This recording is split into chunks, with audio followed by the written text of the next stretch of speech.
Alright, hello and welcome. So today we are going to be covering the Australian Dietary Guidelines and the Australian Guide to Healthy Eating. We're going to be going over a range of information around these topics, so make sure you stick around for the whole video. Alright, so before we get started, there's a couple of things that you guys should know. The Australian Guide to Healthy Eating and the Australian Dietary Guidelines are food selection models. They're designed by the Australian government and based on a huge amount of research. Their whole purpose is to reduce the risks and incidence of diet-related disease and illness. This is the Australian Guide to Healthy Eating. You'll notice it's designed to look like a plate, and it's to show the proportions of food that should be consumed in each of the 5 major food groups. These food groups are fruit, vegetables, grains, lean meats and alternatives, as well as milk, yogurt and cheese products. You'll notice down the bottom right hand corner of the Australian Guide to Healthy Eating that there are discretionary foods. Right, so these are our sometimes foods that we can have occasionally but shouldn't have all the time every day. Down the bottom left hand corner you've got your oils. So these are really energy dense and should be consumed but also in small amounts.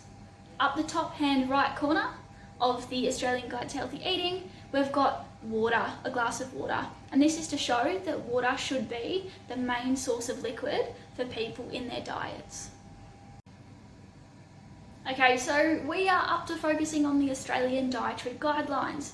These were written back in 2013 and there are 5 that are all considered equally important. We are going to be only focusing on the first 3 however today, but we will touch on the final 2 at the end.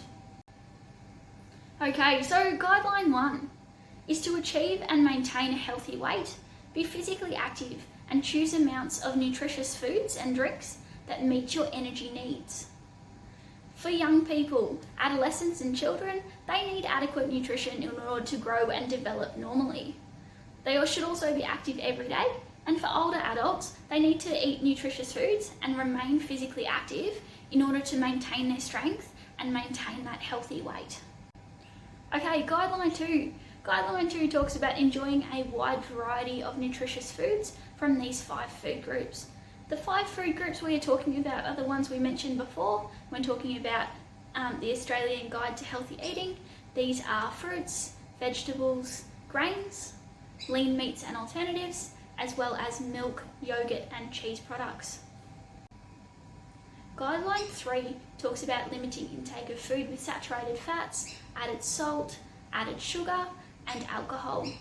So this could involve swapping those foods heavy in saturated fat for more healthy options, not adding salt at the dinner table, being careful with drinks, making sure that they don't have high amounts of added sugars, and if they do, swapping for a lower sugar option, so reading those nutrition labels and avoiding alcohol where possible.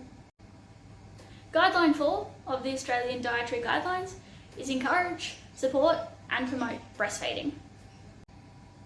Okay, so Guideline 5, which is the 5th and final guideline in the Australian Dietary Guidelines, is care for your food. Prepare and store it safely. So that sums up our video on the Australian Dietary Guidelines and the Australian Guide to Healthy Eating. I hope everyone learned something and enjoys the rest of their day.